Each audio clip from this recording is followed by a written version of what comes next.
माँ दुर्गा जी की तीसरी शक्ति का नाम चंद्रघंटा है। नवरात्रि उपासना में तीसरे दिन इन्हीं के विग्रह का पूजन आराधन किया जाता है। इनका यह स्वरूप परम शांतिदायक और कल्याणकारी है।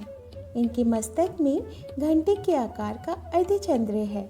इसी कारण से इन्हें चंद्रघंटा देवी कहा जाता है। इनके शरीर का रंग स्वर्ण के समान चमकीला है। इनके 10 हाथ हैं। इनके 10 हाथों में खड्ग आदि शस्त्र तथा बाण आदि अस्त्र विभूषित हैं। इनका वाहन सिंह है।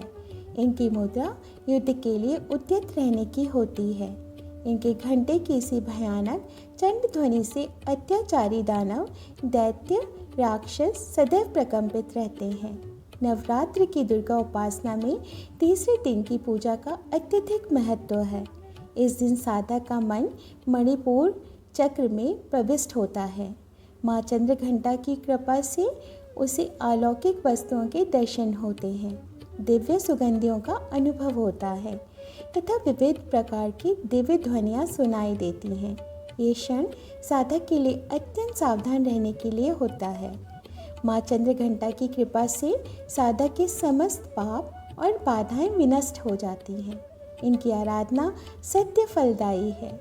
इनकी मुद्रा सदैव युद्ध के लिए अभिमुख रहने की होती है, अतः भक्तों के कष्ट का निवारण ये अत्यंत शीघ्र कर देती हैं।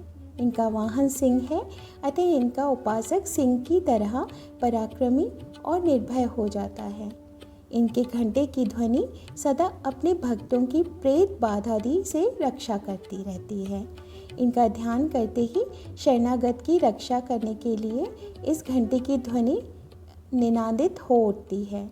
दुष्टों का दमन और विनाश करने में सदैव तत्पर रहने के बाद भी इनका स्वरूप दर्शक और आराधक के लिए अत्यंत सौम्यता एवं शांति से परिपूर्ण रहता है।